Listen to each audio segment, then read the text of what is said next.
کے پی کی صورتحال جو ہے خان صاحب نے اچھا کیا اور یہ بیسیکلی ان کو خود ہی فیصلہ کرنا چاہیے. اچھا کیا کہ ان کو میسج دے دیا. ہاں لیکن یہ فیصلہ خود ہی کرنا چاہیے تھا. ظاہر ہے کیونکہ یہ ایک آئینی ضرورت ہے. کابینہ کا بنایا جانا آئین کہتا ہے. حکومت جو ہے وہ صرف اور صرف کابینہ چلا سکتی ہے. وزیر اعلیٰ بذات خود حکومت نہیں ہوتی. انڈورسمنٹ ضروری ہوتی ہے. نہیں قانون ہے. مصطفیٰ امپیکس کیس میں 2016 میں سپریم کورٹ نے قرار دیا کہ وہ فیڈرل گورنمنٹ کے بارے میں کہ جی وزیر اعظم صاحب بذات خود حکومت پاکستان نہیں ہے جب تک کہ ہر ایک فیصلہ کیبنٹ منظور نہ کرے. تو لہذا انفرادی فیصلے کی اور یہی لاگو ہوتا ہے پرنسپل صوبوں پہ. ٹھیک ہے. اب جہاں تک مسئلے مسائل کے ختم ہونے کا تعلق ہے ایک بات تو یہ ہے کہ ابھی جو ہی کابینہ بنے گی تو جو نہیں بنیں گے مجھے اندازہ ہے نا پی ٹی آئی کی سیاست کا تو جو نہیں بنیں گے وہ ان کے پیٹوں میں خراٹے اپنا یہ آ جائیں گے مروڑ آ جائیں گے. اور کون میرا خیال ہے چند نام ایسے ہیں جو میرا خیال ہے لے سکتے ہیں بائی ڈیفالٹ ہوں گے. اچھا بائی ڈیفالٹ. اور یہ چنے گا کون ہے چننا جو ہے اس وقت کون سمجھا رہا ہے وزیر اعلیٰ صاحب کو کہ یہ لینا ہے یا وہ اپنی. دیکھیں اس میں ایک فراڈ بھی متوقع ہیں. وہ کیا فراڈ یہ اور میں آپ کے پروگرام کے ذریعے وزیر اعلیٰ صاحب کو آگاہ کرنا چاہتا ہوں. ابھی 2-3 لوگ ایسے بھی ہوں گے جو خان کا نام کوٹ کریں گے کہ فلاں کو وزیر لے لو کہ خان نے کہا ہے. اچھا یہ ہوتے آئے ٹکٹوں میں بھی ہوئے ہیں یہ ڈرامے. اور اس کے پیچھے مسئلے جو ہیں وہ مالیاتی ہوتے ہیں کہ ابھی جو بائی ڈیفالٹ متوقع ہیں میرا خیال ہے قادری صاحب جو سینیٹر ہیں ہمارے ان کے برخوردار پہلے بھی وزیر مذہبی امور تھے. ٹھیک ہے. ان کا نام شاید ہوگا. اچھا. اور میں یہ بھی خیال دیکھیے آپ کہتے ہیں کون لوگ ہیں یہ فیصلہ کرنے والے. وزیر اعلیٰ صاحب اپنے تئیں آزاد نہیں ہے. یعنی گرچہ اس کی ثوابدید ہے اپنا نام ڈال سکتا ہے اپنے پسند کے 2-3 نام لیکن فیصلہ جو ہے آج کل جو کے پی میں سیاست ہے وہ کون کریں گے. جنید اکبر خان صاحب. اچھا. اسد قیصر صاحب. اوکے. عاطف خان صاحب شاہرام صاحب اور ان کے ساتھ یہ زلفوں والے سلمان اکرم راجہ صاحب. یہ یعنی مطلب مشاورت یہ دیں گے اور اس کے بائنڈنگ ہوگی یہ مشاورت. میرا خیال یہ ہے کہ فی الوقت جو ہے وزیر اعلیٰ نیا ان کو ملا ہے. اچھا. تو اپنے تئیں کوشش کریں گے کہ وزیر اعلیٰ صاحب جو ہیں ان کی مشاورت کریں پہ کاربند رہیں. ٹھیک ہے.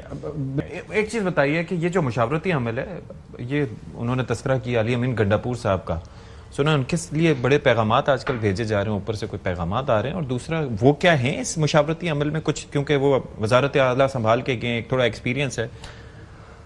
میرا خیال ہے کہ پہلی دفعہ مجھے محسوس ہو رہا ہے کہ شاید اب جب نئے وزیر اعلیٰ منتخب ہوئے تو میرا خیال یہ تھا کہ یہ سب کو ساتھ لے کر چلیں گے لیکن مجھے یہ ہوتا ہوا نہیں دکھائی دے رہا ہے کیونکہ ایک تو برسا گور صاحب کسی بھی اس میں انوائٹ نہیں ہو رہے ہیں. اچھا. سلمان اکرم راجہ صاحب ہیں صاحب. ہاں. اور آپ نے یہ بھی دیکھا خان صاحب نے یہ بھی کہا ہے کہ جناب میرا پیغام پارٹی کو وزیر اعلیٰ سب کو سلمان اکرم راجہ صاحب بھی دیں گے یعنی کہ چیئرمین جو ہیں وہ بائی پاس ہوئے. اچھا. اس کی وجہ کیا ہے اس کی وجہ صرف یہ میں آپ کو عرض کروں کہ ادھر سلمان اکرم راجہ صاحب پیش ہوتے ہیں پی ٹی آئی کے لیے الیکشن کمیشن میں اور اسی کیس میں مدعی برسر گور اور عمر ایوب خان ہے. اور وہ مانگ کیا رہے ہیں برسر گور صاحب اور عمر ایوب خان یہ مانگ رہے تھے یہ اپریل 2024 میں انہوں نے الیکشن کمیشن میں کیس دائر کیا کہ ہمارے انٹرا پارٹی الیکشن ہو گئے پی ٹی آئی کو پارٹی تسلیم کیا جائے سرٹیفیکیشن کے لیے. جب یہ کیس دائر ہوا یعنی پی ٹی آئی تب بھی سرٹیفائی ہوگی جب برسر گور کو چیئرمین تسلیم کیا جائے گا. ٹھیک ہے. تو دوسری طرف پی ٹی آئی نے لاہور ہائی کورٹ میں ریٹ دائر کر دی کہ نہیں ان پہ سٹے دے دے. تو وہ جو سٹے انہوں نے اپریل میں لیا ہے 2024 میں وہ آج تک ہے. اچھا گلا یہ کر رہے ہیں کہ جی non party election local bodies کے ہو رہے ہیں پنجاب میں تو اس سے ہمیں نقصان ہوگا. کیا نقصان ہوگا؟ یعنی نقصان تو تب ہوتا کہ آپ اپنی پارٹی کی سرٹیفیکیشن تو چھوڑتے. ہاں جی. پارٹی رجسٹر ہوتی کیونکہ ابھی جو ان کے غیر جماعتی بنیادی الیکشن غیر جماعتی الیکشن ہیں لوکل باڈیز کے یہ جنوری میں جو ٹاپ 9 لوگ ووٹ لیتے ہیں وہ منتخب ہو جائیں گے اور 16 کا ایوان ہوگا. اگر 4000 لوگ لاہور میں منتخب ہوتے ہیں تو موجودہ حالات میں جو نظر آ رہا ہے جتنی پاپولیرٹی ہے تو لگ بھگ آدھے سے کہیں زیادہ پی ٹی آئی کے منتخب ہونے تھے. یہ بعد میں کسی بھی پارٹی کو جوائن کر سکتے ہیں. اب تو لہذا جوائن کرنے کے لیے ان کے لیے کوئی پارٹی ہی نہیں ہے. تو لہذا پی ٹی آئی جو ہے لوکل گورنمنٹ سے جو ہے ان کا صفائی ایڈوانس میں ہو چکا ہے.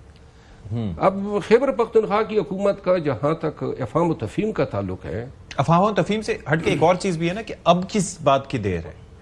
کل تک اگر پیغام آ گیا تھا کہ آپ بنا دیں تو پھر ابھی بھی نہیں. اب تو وہ کل الیکشن کروائیں گے نا، تاکہ کیونکہ کچھ پیسوں والے بھی اس میں امیدوار ہے نا کہ جو دیں گے تو بنیں گے. نہیں، جو الیکشن ہو رہے ہیں اس میں کمپٹیشن ہے نا. ہاں، تو کمپٹیشن پی ٹی آئی کے امیدوار کو اگر یہ پہلی کابینہ بنا دیتے تو ہر ایک وزیر بننے کا شوق تو رکھتا ہے. تو لہذا کل کسی کو بھی اگر شک ہو گیا کسی پہ وزیر بننے کے بعد تو ایک تو تعداد بھی گھٹ سکتی ہے، کیونکہ جن کو نہیں بنایا جائے گا وہ آبویسلی ان کی دلچسپی کم ہوگی. دوسری تو لہذا یہ کل شاید الیکشن ہونے کے بعد کل الیکشن ہونے کے بعد کابینہ کا اعلان کریں گے. 8 مفاہمت کا تعلق جو ہے نا، میں آپ کو یہ کہنا چاہتا ہوں، گزارش ہے کہ مجھے نومبر کے مہینے میں کوئی مفاہمت نظر نہیں آ رہی ہے. اور مجھے یہ نظر آ رہا ہے 2 اسکول آف تھاٹ ہیں ادھر جو بیٹھے ہوتے ہیں نا کے پی میں. تو کچھ لوگ ایسے ہیں جن کے نام آج تو میں نہیں لیتا ہوں لیکن شاید کسی وقت لے لوں. وہ وزیر اعلیٰ صاحب کو پرسویٹ کر رہے ہیں کہ جی ہم اسٹیبلشمنٹ کی بات آپ سے کروا رہے ہیں یا کروا سکتے ہیں. اچھا.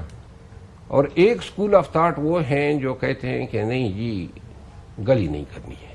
تو جو اسکول آف تھاٹ ہے اسی اسکول آف تھاٹ کے ذریعے یہ میٹنگ ارینج ہوئی کور کمانڈر صاحب کی. ٹھیک ہے.